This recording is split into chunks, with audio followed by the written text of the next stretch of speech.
오늘 우리에게 주시는 하나님의 말씀 같이 찾아보겠습니다. 신약성경 고린도전서 13장 1절 말씀부터 3절까지에 있는 말씀 보도록 합니다.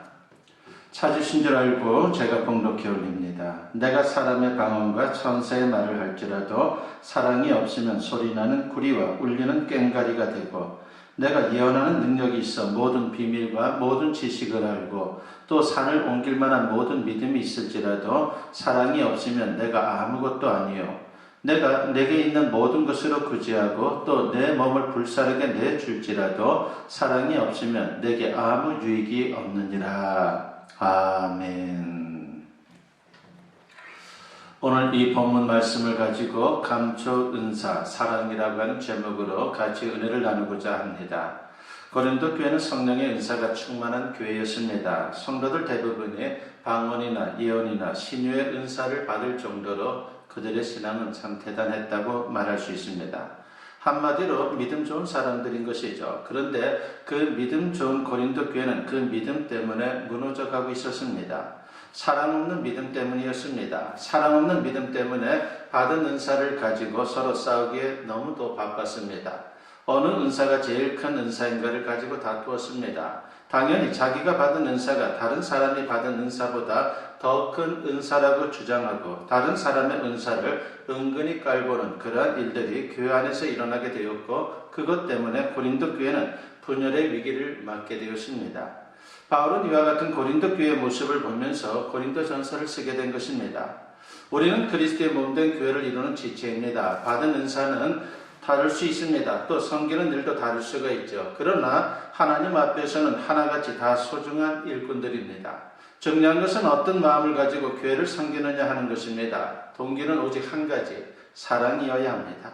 하나님을 사랑하고 교회를 사랑하고 성도를 사랑하는 마음으로 섬기는 것, 이것이 대단히 중요한 것이죠.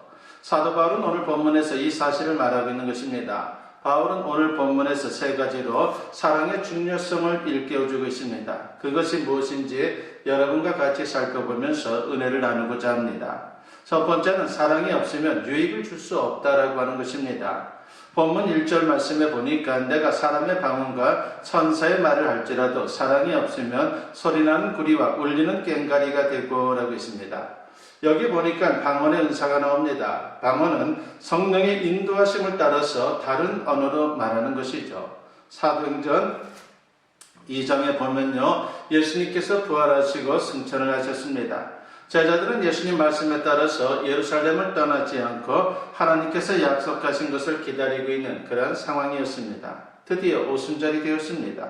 그들 모두가 성령의 충만함을 받았습니다. 제자들은 각기 다른 방언으로 말하기 시작합니다. 때마침 예루살렘에는 명절을 맞이하여 세계 각국에 흩어져 살던 유대인들이 모여 있었습니다. 그런데 그들 모두가 깜짝 놀랐습니다. 예수님의 제자들은 갈릴리 사람들입니다. 그런데 그들이 하나님의 행하신 일들을 세계 각국의 언어로 말하고 있는 것입니다. 이것이 바로 방언의 은사인 것이죠. 그런데 사도 바울은 방언의 은사에서 한 걸음 더 나아가 천사의 말을 오늘 본문에서 언급을 합니다. 고린도후서 12장에서 사도 바울은 셋째 아들 곧 천국에 이끌려갔던 신비한 체험에 대해서 소개를 합니다. 그는 거기서 말할 수 없는 말을 들었다라고 소개를 하는데 그것은 천사들이 쓰는 말이었습니다. 그런데 사도 바울은 오늘 본문에서 뭐라고 말씀합니까? 1절 말씀을 다시 보면 내가 사람의 방언과 천사의 말을 할지라도 사랑이 없으면 소리나는 구리와 울리는 꽹과리가 되고 라고 했습니다. 여기에 두 가지 악기가 등장하고 있습니다. 구리와 꽹과리인 것이죠. 이것은 옛날 이교도들이 이방 신전에서 주로 사용하던 악기들입니다.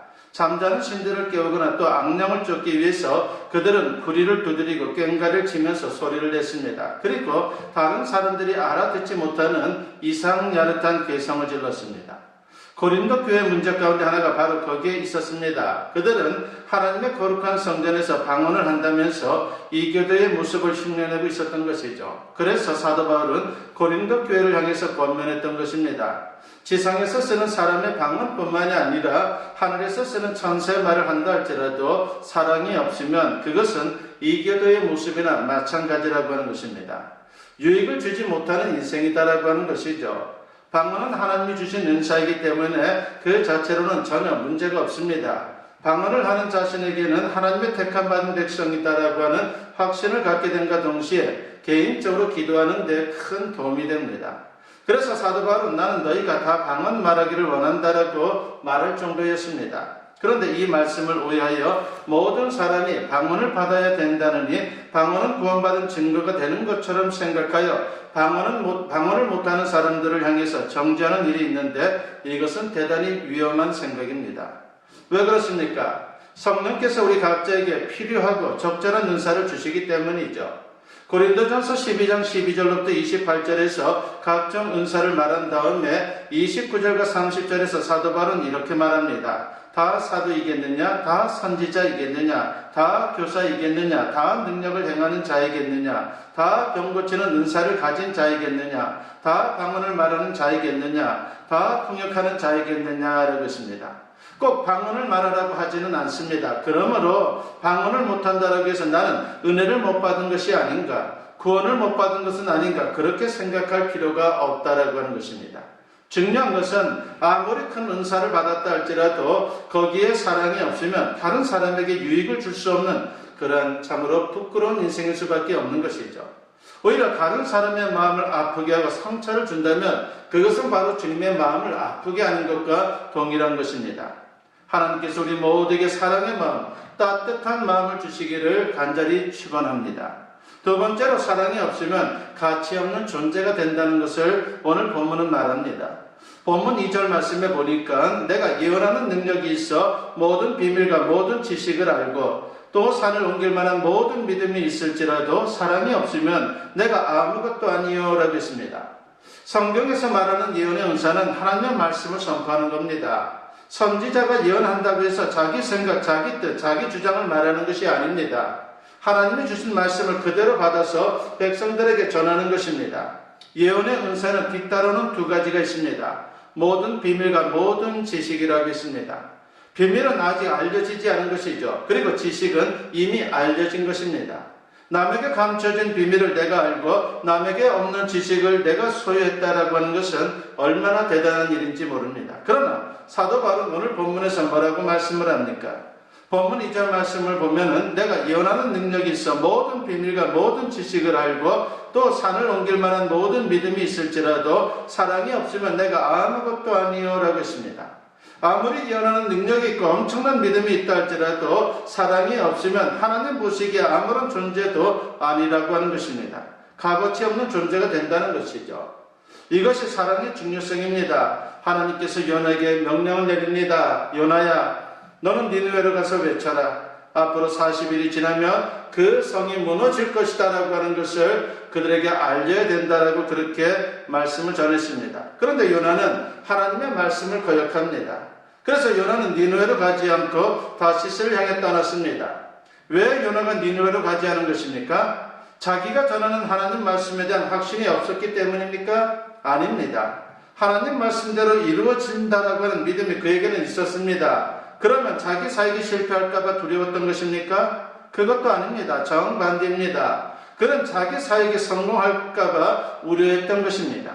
자기가 선포하는 하나님의 말씀을 듣고 니느웨 백성들이 회개하고 구원을 받을까봐 그것이 싫었던 것이죠.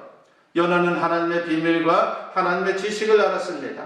그에게는 예언하는 능력도 있었습니다. 하나님 말씀대로 되리라고 하는 믿음도 그에게는 있었습니다. 그런데도 왜 요나는 하나님의 말씀을 거역한 것입니까? 이유는 간단합니다. 사랑이 없었기 때문입니다. 하나님이 그토록 아끼고 불쌍히 여기는 니느웨 백성들에 대한 사랑이 그의 마음에는 없었습니다. 그 결과 하나님의 말씀을 거역했던 것입니다. 그래서 하나님은 강권적으로 요나를 니느웨로 보내게 됩니다. 사랑이 없으면 아무것도 아닙니다. 작가 조창현 씨라고 하는 분이 있죠. 그분의 작품 중에 등대직이라고 하는 소설이 있습니다. 주인공 재호는 부모의 사랑을 느껴본 적이 없었습니다. 도매상골 농사꾼이었던 아버지는 특영 작물 재배의 실패로 그가 태어난 지 석 달 열흘 만에 제초제 한 병을 마시고 세상을 떠났습니다. 어머니는 식무살이를 하면서 그 어린 삼남매를 공부시키고 그리고 키웠습니다. 어머니는 부업으로 구슬 깨기를 했는데 재호는 고등학생이 되어서까지 구슬 깨는 일을 도왔습니다. 어머니는 또 그 자녀들에게 이런 말을 했습니다. 한 집안에서 한 사람만 성공하면 된다라고 그렇게 말씀하면서 오로지 제후 형에게만 집중을 했고 주인공은 형의 성공을 위한 조력자에 만족해야만 했습니다. 제후는 어머니 때문에 괴로웠고 자신조차도 참을 수 없이 미웠습니다. 그는 집을 떠나 8년 동안 외딴 섬 구명도에서 등대지기로 살았습니다. 8년 만에 형은 치매에 걸린 어머니를 구명도에 있는 동생에게 맡기고 캐나다로 이민을 떠났습니다. 응어리진 마음으로 어머니를 모시고 살던 어느 날 강풍이 몹시 불었습니다. 제후는 등대에 올라가 수리를 하다가 등대에 뚫린 구멍으로 벼락이 치면서 하반신 마비가 되었습니다. 옴싹달싹 못하는 그런 신세가 된 것이죠. 추석이라 아무도 그를 구해줄 사람이 없었습니다. 그런데 어머니가 등대 위로 사다리를 타고 올라오셨습니다. 협심증으로 세 걸음만 걸어도 헐떡이는 그 어머니가 199개의 계단을 올라오신 겁니다. 제후는 번개에 맞아 어머니가 올라오는 것을 말릴 수가 없었습니다. 주인공이 의식을 찾았을 때는 어머니 무릎이었습니다. 어머니는 무릎에 제후의 얼굴을 올려놓고 손에 빗물을 받아서 그 아들 입가에 대주었습니다. 사흘이 지나고 나흘째가 되던 낮 시간에 어머니는 속옷을 벗어 빗물을 받아 주인공 입에 대주었고 주인공은 그걸 마시고 겨우 입을 떼어 어머니에게 난 이제 됐어요. 엄마 차례예요 라고 더듬거리며 그렇게 말을 했습니다. 그러나 어머니는 속옷을 당신의 입으로 가져가지 않았습니다. 팔을 움직일 기력조차 남아있지 않은 듯 주인공 쪽으로 마냥 손을 내민 채였습니다. 그 순간 어머니의 눈꺼풀이 힘없이 닫혔습니다. 엄마 사랑해요. 제후가 엄마를 사랑하는 것 처음부터 알고 있었죠? 라고 그렇게 말을 했습니다. 그러자 그 말을 또한 듣고 있는 어머니의 얼굴은 참으로 고요한 미소가 번지기 시작합니다. 예수님의 사랑이 바로 이런 겁니다. 죄인의 우리를 살리기 위해서 십자가에 돌아가셨습니다. 그것을 사도 바울은 로마서 5장 8절에서 이렇게 말씀합니다. 우리가 아직 죄인 되었을 때에 그리스도께서 우리를 위하여 죽으심으로 하나님께서 우리에 대한 자기의 사랑을 확증하셨느니라 하겠습니다. 이 사랑으로 우리가 사람들을 사랑하면요, 우리는 마지막까지 아름다운 인생, 가치 있는 인생을 살 수 있다라고 하는 것입니다. 비록 우리에게는 예언하는 능력이 없을지 모릅니다. 모든 비밀, 모든 지식을 알지 못할지도 모릅니다. 산을 옮길 만한 믿음도 없을지 모릅니다. 그러나 중요한 한 가지, 바로 그것만 있으면 됩니다. 하나님이 주신 그 사랑만 있으면 우리는 하나님 보시기에 아름다운 존재인 것입니다. 값어치 있는 존재인 것입니다. 하나님의 사랑으로 가치 있는 인생을 살아갈 수 있는 우리 모두가 되었으면 합니다. 세 번째로 사랑이 없으면 내게 아무 유익이 없다라고 하는 것을 오늘 본문은 말하죠. 본문 3절 말씀에 보니까 내가 내게 있는 모든 것으로 구제하고 또 내 몸을 불사르게 내줄지라도 사랑이 없으면 내게 아무 유익이 없느니라고 했습니다. 여러분 여기 보니까 두 가지 은사가 나옵니다. 구제와 헌신의 은사가 나오죠. 세상에 자기 돈을 아까워하지 않는 사람이 누가 있겠습니까? 그럼에도 자기에게 있는 모든 것을 써서 구제한다라고 하는 것은 엄청난 일입니다. 은사가 아니면 불가능한 것입니다. 또 헌신도 마찬가지입니다. 세상에 자기 몸을 아끼지 않는 사람이 누가 있겠습니까? 그럼에도 엄청난 고통을 감수하며 자기 몸을 불사르게 내어주는 헌신은 보통 사람이 할 수 있는 것이 아닙니다. 은사를 받은 사람이 할 수 있는 것입니다. 그렇다 할지라도 사도 바울은 뭐라고 말씀합니까? 사랑이 없으면 내게 아무 유익이 없느니라고 했습니다. 사랑이 없으면 큰 구제와 헌신이 있어도 아무런 유익이 없다는 것입니다. 예수님 당시에 유대인들 가운데 구제할 때에 회당이나 거리에서 나팔을 부는 사람들이 있었습니다. 그건 간단합니다. 자신의 행위를 알리기 위해서 그렇게 나팔을 부는 겁니다. 그래서 그들이 칭찬을 받았습니까? 구제하고 나서 축복을 받았습니까? 예수님은 그들을 향해 외식하는 자라고 책망을 하셨습니다. 이유가 뭡니까? 구제를 하기는 했지만 그 동기가 순수하지 못했기 때문입니다. 구제를 사랑으로 하지 못했기 때문이죠. 그들은 자기들이 영광받기를 원했습니다. 자신들을 내세우기를 원했습니다. 그 결과 그들은 구제를 하고서도 축복은커녕 오히려 책망만 들었습니다. 예수님은 구제가 사랑으로 되기 위해서는 오른손이 하는 것을 왼손이 모르게 하라고 말씀하십니다. 헌신도 마찬가지입니다. 아무리 큰 헌신을 해도 사랑이 없으면요 소용이 없습니다. 다니엘의 세 친구들을 한번 여러분 생각해 보십시오. 그들은 하나님을 지극히 사랑했습니다. 그래서 느부갓네살 임금이 만든 금신상 앞에 절하지 않았습니다. 그 결과 그들은 뜨거운 풀무불 속에 던져졌습니다. 그들은 생각했습니다. 하나님이 구해주셔도 좋고 구해주지 않아도 우리는 상관없습니다 라고 하는 그러한 믿음을 가지고 그들은 그 용광로에 들어간 것입니다. 그들은 순수하게 하나님을 사랑하는 마음으로 순교하고자 하는, 그리고 헌신하고자 하는 그런 마음을 가졌습니다. 하나님은 다니엘의 세 친구들의 하나님을 향한 그 사랑의 헌신을 보았습니다. 그래서 천사들을 보내어 그 뜨거운 풀무불 속에 있는 그들을 지켜주시고 구원해 주셨던 것입니다. 이처럼 구제와 헌신에 사랑이 빠진다고 하면 아무런 유익이 없습니다. 사도 바울은 오늘 본문을 통해서 사랑의 중요성을 강조했습니다. 그러므로 가장 큰 은사는 사랑이라 말할 수 있는 것이죠. 사랑은 모든 은사에 필요한 감초와도 같은 은사입니다. 고린도전서 12장에서 모든 은사는 다 똑같다라고 말씀을 합니다. 은사는 구별이지 차별이 아니다라고 하는 것입니다. 그러나 사도 바울은 모든 은사에 뛰어난 큰 은사가 하나 있다라고 그렇게 말씀을 합니다. 그리고 그 은사를 사모하라고 말씀을 하죠. 그래서 고린도전서 12장은 제일 마지막 절이 더 큰 은사를 사모하라고 하는 말씀으로 끝이 나고 있습니다. 그리고 오늘 본문 13장에서 사랑을 말씀하고 있습니다. 다시 말해서 사도 바울이 고린도 교회 교인들에게 말하고 싶었던 더 큰 은사라고 하는 것은 사랑의 은사였던 것입니다. 무슨 일을 하든 사랑으로 할 수 있기를 바랍니다. 그 사랑을 보여주기 위해 예수님께서 이 땅에 오셔서 십자가에 달리신 것입니다. 이제 그 사랑의 빚진 자의 심정으로 우리가 세상을 살면서 각자에게 주어진 은사를 최대한 활용하여 존귀한 자로 쓰임받을 수 있는 그런 아름다운 인생이 될 수 있기를 주님의 이름으로 간절히 축원합니다. 기도드립니다. 사랑과 은혜가 충만하신 아버지 하나님 감사합니다. 우리를 구원해 주셨을 뿐만 아니라 우리에게 귀한 은사를 또한 주시니 감사합니다. 모든 은사가 다 소중하지만 그 은사들을 우리가 또한 아버지 하나님 삶의 자리에 실천할 때에 사랑을 가지고 실천해 나갈 수 있는 하나님의 사람들이 될 수 있도록 역사하여 주시옵소서. 아버지 하나님, 아무리 대단한 은사를 할지라도 사랑이 없으면 소용이 없다라고 했습니다. 아버지 하나님, 이시에 우리가 더 큰 은사, 바로 감초와도 같은 그 은사 사랑을 사모하며 이제 사랑으로 온전하게 우리의 심령이 채워지게 하시고 사랑의 실천자의 아름다운 모습을 통해서 주님께 존귀한 자로, 그리고 세상에서는 존경받는 자로 귀하게 쓰임받을 수 있도록 은혜 베풀어 주시옵소서. 감사드리옵고 예수님의 이름으로 기도드리옵나이다. 아멘.